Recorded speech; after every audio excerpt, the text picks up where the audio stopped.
Bismillahirrahmanirrahim. Assalamualaikum warahmatullahi wabarakatuh. Apa khabar murid-murid? Diharapkan murid-murid berada dalam keadaan yang sihat sejahtera.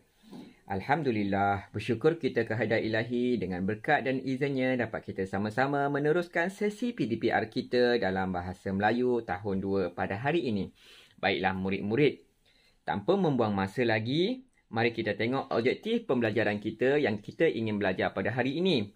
Murid dapat mengedit dan memurnikan teks dari aspek penggunaan kata. Apa maksud dia murid-murid? Baiklah murid-murid, dalam petikan teks yang diberikan ini, ada perkataan yang salah ataupun yang tidak tepat digunakan. Jadi, murid-murid dikehendaki membetulkan, mengedit perkataan tersebut dengan menggantikannya dengan perkataan yang lebih tepat. Baik, faham ya murid-murid? Okey. Murid-murid boleh merujuk buku teks muka surat 25, buku teks Bahasa Melayu Jilid 2, muka surat 25 sebagai bahan rujukan, dan murid-murid boleh membaca petikan teks ini yang bertajuk Gembira di Tasik Biru Sarawak. Okey, murid-murid boleh membaca sendiri petikan teks ini dan macam mana contoh nak buatnya? Di sini. Penggunaan kata yang tidak tepat. Okey, perkataan yang berwarna merah yang diberikan ini semua tidak tepat. Jadi, murid-murid dikehendaki menggantikannya dengan perkataan yang lebih tepat. Sebagai contoh, saya ambil satu ayat dekat petikan teks ini. Mereka melihat ramai tetamu bersenam dan berjoging di sekeliling taman. Jadi, perkataan tetamu ni tidak tepat. Apa maksud tetamu? Tetamu ni ialah orang yang berkunjung ataupun orang yang datang ke rumah kita. Itu sebagai contoh maksud tetamu. Jadi, perkataan atau penggunaan perkataan yang lebih tepat ialah apa?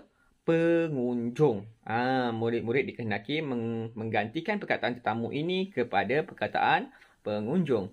Mereka melihat ramai pengunjung bersenam dan berjoging di sekeliling taman. Yang itu lebih tepat penggunaan pengunjung. Okey. Selesai untuk buku teks. Yang ini murid-murid boleh membaca sendiri dan orang kata apa? Mengenal pasti sendiri sebagai bahan rujukan. Baiklah. Tanpa membuang masa lagi, saya teruskan kepada aktiviti kita dalam buku aktiviti Jilid 2 tahun 2. Muka surat 27. Aktivitinya sama. Yang ini saya nak terangkan dengan lebih terperinci. Okey. Betulkan kesalahan penggunaan kata yang bercetak tebal. Mana kata yang bercetak tebal? Ini dia. Yang lebih hitam ini. Dia minta awak betulkan perkataan tersebut. Konsep dia sama, cara dia sama. Tulis balik perkataan yang bertulisan tebal ini. Okey. Perkataan ini mengandungi kesalahan. Dan murid-murid dikehendaki membetulkan, mengeditkan perkataan tersebut dengan menggantikan perkataan yang lebih tepat. Okey. Faham Jom, mari kita baca sama-sama. Saujana mata memandang. Tajuk kita pada hari ini, Saujana mata memandang.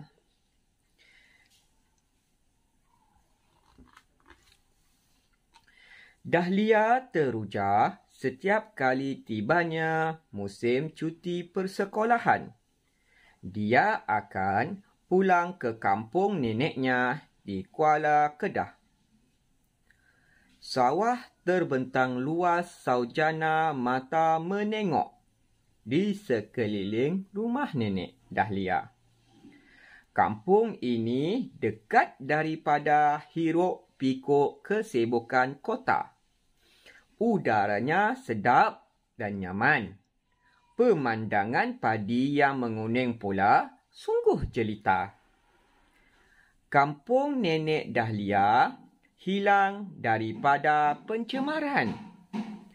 Bukit bukau di atas kampung masih terpelihara.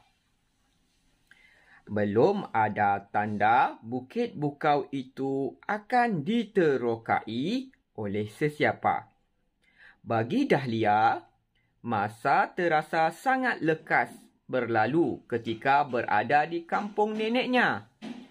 Dia belum puas menikmati alam semula jadi yang indah dan senang di situ. Baiklah, itulah petikan teks berkaitan dengan Saujana Mata Memandang. Okey. Ia berkaitan dengan Dahlia pulang ke kampung pada musim cuti persekolahan. Sama juga dengan awak. Awak mungkin ada pengalaman yang sama. Kalau dalam cuti persekolahan, mungkin mak ayah awak, keluarga awak akan membawa awak pulang ke kampung untuk berziarah dengan nenek. Di kampung sangat seronok. Mungkin ada yang kampung dia ada sungai, rumah datuk dia. Ada sawah padi, ada gunung ganang, ada bukit bukau yang menghijau. Ada kebun sawit, ada kebun getah, dan macam-macam lagi.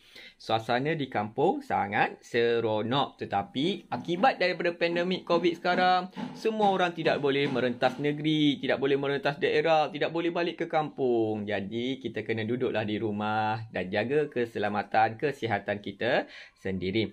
Baiklah murid-murid, itu sebagai salingan sahaja. Sekarang ni kita tengok perkataan yang bercetak tebal. Menengok. Menengok, tengok. Ini mungkin menggunakan penggunaan bahasa pasar di sini. Kurang tepat di sini. Sawah terbentang luas. Saujana memandang menengok di sekeliling rumah Nenek Dahlia. Jadi dia tulis menengokkan di sini. Menengok dia tulis di sini. Okey, di kotak yang pertama ini merupakan kotak yang perkataan yang mengandungi kesalahan yang tidak tepat. Okey, awak tulis menengok di sini dan betulkan apa perkataan yang sesuai untuk menengok. Jadi, perkataan yang sesuai ialah memandang. Sawah terbentang luas, Saujana mata memandang di sekeliling rumah nenek. Lebih sedap, lebih jelas, lebih tepat. Okey? Baiklah murid-murid. Kita tengok perkataan yang kedua pula. Kampung itu dekat daripada hiruk pikuk kesibukan kota. Dekat ke?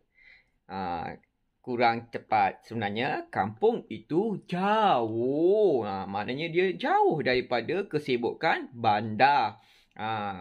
Okey. Udaranya. Jadi perkataan yang tadi ni, perkataan jauh dekat awak tulis di sini. Dan perkataan jauh tulis di kotak di sebelahnya. Okey, jelas Okey. Udaranya sedap dan nyaman. Sedap. Sedap ni untuk rasa selalunya. Tak sesuai kita gunakan untuk udara. Jadi kita gantikan perkataan sedap ini kepada udara selalunya apa? Tarik nafas supaya dapat menghirup udara yang segar. Tukar perkataan sedap ini sedap kepada segar. Okey, boleh murid-murid Seterusnya. Pemandangan padi yang menguning pula sungguh jelita. Penggunaan perkataan jelita kat sini kurang tepat. Jelita kita gunakan selalunya untuk manusia, untuk orang. Lebih tepat lagi untuk perempuan. Perempuan itu sungguh jelita. Jadi pemandangan sungguh jelita tidak tepat. Jadi pemandangan yang paling tepat ialah apa perkataannya? Indah. Nombor 4 jelita tukar kepada indah. Pemandangan padi yang menguning pula sungguh indah. Baiklah, kita teruskan lagi. Kampung Nenek Dahlia hilang daripada pencemaran. Hilang ke? Salah. Hilang tulis dekat sini. Dan perkataan yang tepatnya ialah apa? Bebas. Bebas tu tiada daripada pencemaran. Tulis kat sini perkataan yang tepat ialah bebas. Seterusnya, bukit bukau di atas kampung masih terpelihara. Betul ke penggunaan di atas kampung ni? Macam mana pula duduk atas kampung ni? Okey, bukit bukau di sekeliling. Nombor 5, betul tak? 1, 2, 3, 4, 5, 6. Okey, sorry. Tak maaf, nombor 6 di atas ni tukar kepada di sekeliling. Nanti awak eja. Lepas tu nanti saya akan bagi jawapan yang tepat. Awak semak. Kalau ada kesalahan, tolong betulkan. Okey, faham Seterusnya. Okey, sudah habis. Nombor 6, nombor 7. Bagi Dahlia, masa terasa sangat lekas berlalu ketika berada di kampung neneknya. Penggunaan perkataan lekas ni kurang tepat. Kita gantikan lekas nombor 7 ini kepada pantas. Pantas tu sangat cepat masa berlalu. Okey. Masa terasa sangat pantas berlalu ketika berada di kampung neneknya. Seterusnya, yang terakhir. Dia belum puas menikmati alam semula jadi yang indah dan senang di situ. Senang. Penggunaan perkataan senang ni kurang sesuai dalam ayat ni. Jadi, tuliskan senang di sini dan gantikan dengan perkataan apa? Damai. Indah dan damai di situ.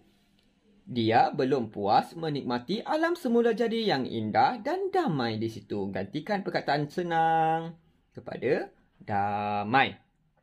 Okey, boleh. Okey, nanti jawapan yang tepat, ejaan yang betul saya akan berikan di dalam grup Telegram. Awak boleh semak sendiri. Baiklah murid-murid. Saya rasa itu sahaja untuk pembelajaran kita pada hari ini. Kita ulang balik apa yang kita belajar hari ini. Kita kena mengenal pasti dan mengedit kesalahan penggunaan kata dalam teks. Okey. Sekian saja untuk hari ini. Jumpa lagi pada lain waktu. Assalamualaikum warahmatullahi wabarakatuh.